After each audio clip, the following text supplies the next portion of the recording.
Hello மக்களே, இன்றைக்கி நம்ம சேனலில் சிக்கன் ஈரல் கிரேவி பண்ண போகிறோங்க.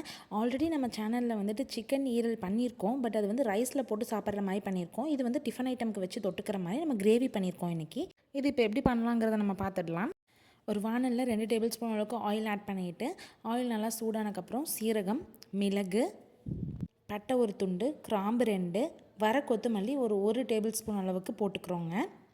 இப்போ அதுலேயே சின்ன வெங்காயம் ஒரு கை அளவுக்கு, தக்காளி ஒரு தக்காளி மட்டும் போடுங்க, 2 வரமிளகா, 2 பச்சை மிளகா, கருவேப்பிலை ஒரு கொத்து, தேங்காய் ஒரு 5-6 சில்லு, இது எல்லாமே போட்டு நல்லா வணக்கி விட்டுருங்க.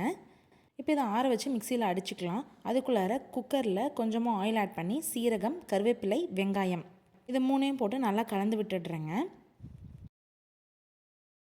இப்போ ஆயிலில் வந்து வெங்காயம் கருவேப்பிலைலாம் நல்லா கலந்துருச்சு. இப்போ இஞ்சி பூண்டு விழுது ஒரு 1.5 டேபிள் ஸ்பூன் அளவுக்கு ஆட் பண்ணிக்கிறேங்க. ஆட் பண்ணி அதையும் நல்லா வந்து இதோட சேர்த்து கலந்து விட்டுடுறேன். இப்போ இஞ்சி பூண்டு பச்சை வாசம் போகிற வரைக்கும் நல்லா கலந்து விடுங்க. இப்போ இதில் கறி மசால் தூள் கொஞ்சமாக ஆட் பண்ணி தண்ணி விட்டு நல்லா இந்த மாதிரி குழம்பாக வந்தக்கப்புறமேட்டு நம்ம ஈரல் எல்லாத்தையும் அதில் போட்டுட்டு, அது கொஞ்சம் ஈரல் வெந்ததுக்கப்புறம் அந்த நம்ம அரைச்சி வச்ச விழுதையும் அதில் போட்டு நல்லா ஈரலோடு சேர்த்து கலந்து விட்டுடுறோங்க. இப்போ இது வந்து நம்ம கிரேவி மாதிரி தான் நம்ம எடுக்க போகிறோம் டிஃபனுக்கு. ஸோ நிறைய தண்ணி ஆட் பண்ணாதீங்க, குழம்பு மாதிரி வேண்டாம். இப்போ குக்கரில் வந்துட்டு ஒரு 3 விசில் விட்டால் போதுங்க. ஈரல் ரொம்ப வேகக்கூடாது. முன்னாடி வீடியோவில் நான் சொல்லியிருந்தேன், ஈரல் ரொம்ப வெந்துருச்சுன்னா ரப்பராட்டம் ஆகிடும். ஸோ ரொம்ப வேகாமல் பார்த்துக்கணும். இப்போ குக்கரில் வச்சக்கப்புறமே எனக்கு தண்ணி கொஞ்சம் அதிகமாக இருக்கனால நான் சுண்ட வச்சுக்கிறேன் அடுப்பில் வச்சு. இப்போ பாருங்கள், அந்த தண்ணியெல்லாம் நல்லா சுண்டி எனக்கு நல்ல கிரேவி மாதிரி வந்துருச்சு. இப்போ நான் வந்து இதை டிஃபன் ஐட்டமுக்கு வச்சு சாப்பிடும்போது ரொம்ப டேஸ்ட்டாக இருக்கும். மேலே கார்னிஷிங்க்கு பச்சை மிளகாயும் கொத்தமல்லியும் போட்டுட்டேன்.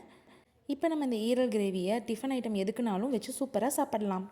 இந்த வீடியோ உங்களுக்கு பிடிச்சிருந்தா லைக் பண்ணுங்கள், உங்கள் ஃப்ரெண்ட்ஸ்க்கு ஷேர் பண்ணுங்கள். நம்ம சேனல் இது வரைக்கும் சப்ஸ்கிரைப் பண்ணாதவங்க சப்ஸ்கிரைப் பண்ணிக்கோங்க. தேங்க்யூ.